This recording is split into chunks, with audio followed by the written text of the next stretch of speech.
For starters, what I did was I took about 1.5 inches slab off of this piece of fresh clay. And then I set my slab roller for 7/8 inch. And I went ahead and rolled it at 7/8 inch. Then I turned the square around and then rolled it down to 3/4 of an inch. And now I'm going to go ahead and place my flowers in for impressing. I want to wipe down the slab so that I'm not picking up any texture from the cloth I'm rolling it on. And I'm just going to give a light rub to remove that grain of fabric to the slab.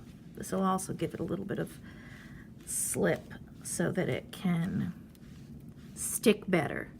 Now I'm going to go ahead and arrange my flowers. Now I don't want to overdo, and I'm putting the best side, of course, down in here, and I don't want to overdo for flower design.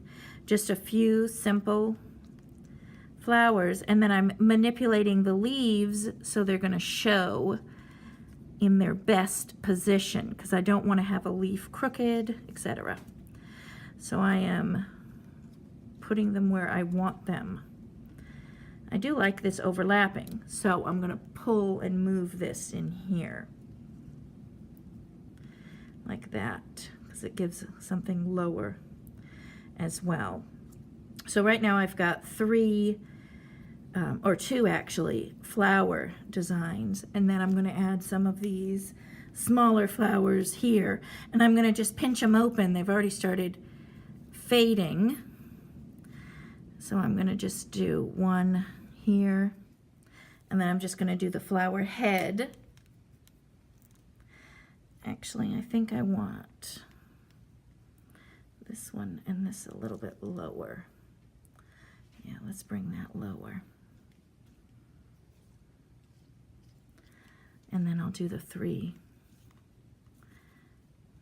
right here, and then I'll have this here, right there, for the design. And now I'm going to bring in some smaller leaves. I want to try and get the thickest I can. And these leaves, of course, don't belong to that plant, but that's okay. That's what art's all about. You can manipulate things. Okay.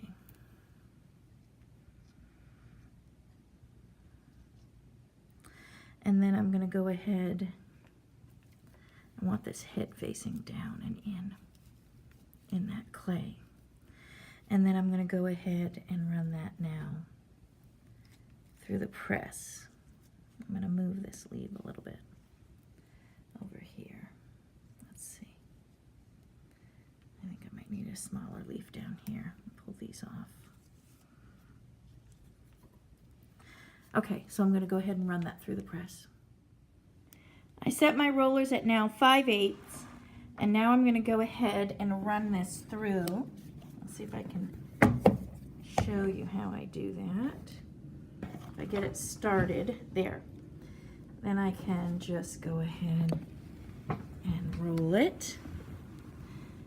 So from 7/8 to 3/4 to 5/8. And now, I'll show you what it looks like. I did put, you can see these paper towels on top so that I'm not getting the grain of this fabric. And then, there it is. So now what I'm going to do is I'm going to go ahead and pull up the flowers, and you'll see how that looks as I'm doing that. Now I'm going to go ahead, I lifted up a little bit of the flowers already. I'm going to go ahead and lift the rest of them now. And because I reduced down the thickness, oh, these are great, I ended up getting a really great impression. I don't know if you can see it or not, but this leaf as it bent, I really got all that detail. Let's see if I can zoom in. Let me see right in here. Because where the leaf shows it's all being bent, which is quite beautiful. So by reducing down the thickness down to now I'm at 3/4 inch, it was able to really impress the flowers into the clay so I can pick up as much thickness of the flower as I can. Therefore, when I go ahead and do another cast on top of this with clay, once this dries and once I've fired this, then all of this detail, I'm going to have a lot of relief come from this because they're really stuck in here.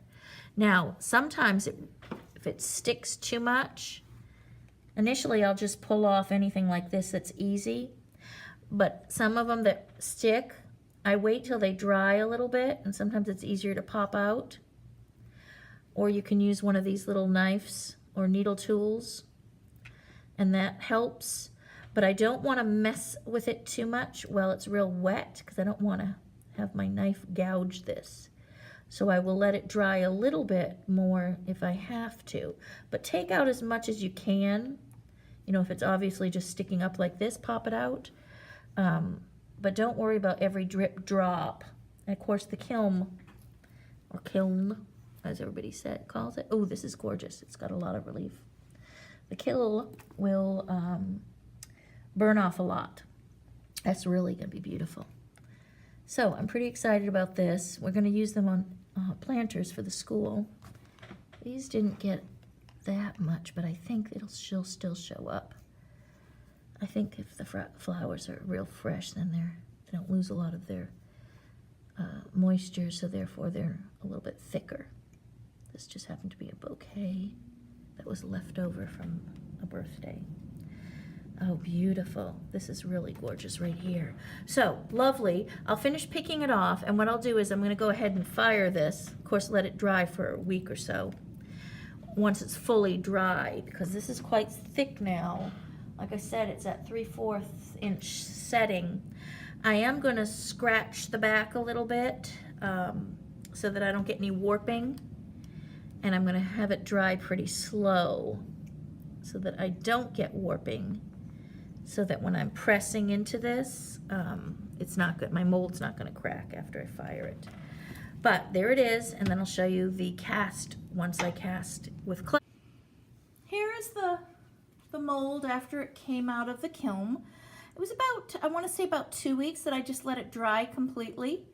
And I kept on flipping it so it wouldn't have any areas where it was warping. And then it dried evenly. And then I fired it to an 04 in the kiln. Now what I did was I rolled out, it's a little bit thicker than 3/8 inch. It was between 3/8 inch and actually a little bit thinner than 3/8 inch. It was between 1/4 inch and 3/8 inch thick slab. And then what I did was I took just a simple sponge and smoothed out the clay slab. That way there is no texture from the slab roller, the fabric in the slab roller. So you can see it's pretty smooth. The other side, as I flip it, you'll see it's got a little bit of it's pretty big, a little bit of a texture from let's focus it, from the slab roller fabric. It's like a burlap, or not a burlap, it's a muslin I use. So I'm going to now center it on here. So I don't want the texture side down. I want the smooth side that I've sponged down. And then I'm going to use the sand bag. And I just took kids' play sand. It has pretty thick granules. And put it into a pretty stretchy piece of fabric here so that I can pounce this into the actual mold. So what it's doing is it's forcing the clay into the mold without getting a lot of fingerprints. And I'm going to continue this pouncing method until the slab is completely pressed into the mold. And here is the final cast that I made. Everything's in a relief. It's really kind of beautiful. Let me do some close-ups over here of this salvia. That's really kind of beautiful right there. It picked up a lot of the detail. And now what I'm going to do is I want this to be some freeform edges. So I'm going to kind of leave it rough around the corners. Let's see if you can see it. And I'm just going to finish my tile off by just tearing down the edges and smoothing them out. I kind of want it to be a free-formed tile so that when I add it to a planter, I can just stucco up to it and it kind of looks like it's natural, like a natural plaque. I don't want perfect edges coming around this. But that's how you make a simple press mold using a clay and some dried flowers. And then you get a beautiful raised relief effect. And there's the edges of the tile, how I tore it to give it a little rough feel. And then I just smoothed out any of the clay that had extra bumps with the sponge. And now it's ready to dry, and then I'll put it in the kiln.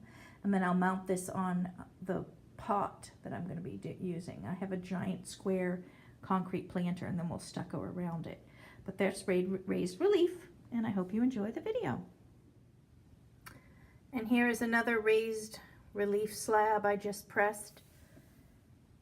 This was with, I believe it was like a daisy. This big flower here, which came out pretty good. I got a lot of the detail. And the leaf detail. It's really amazing.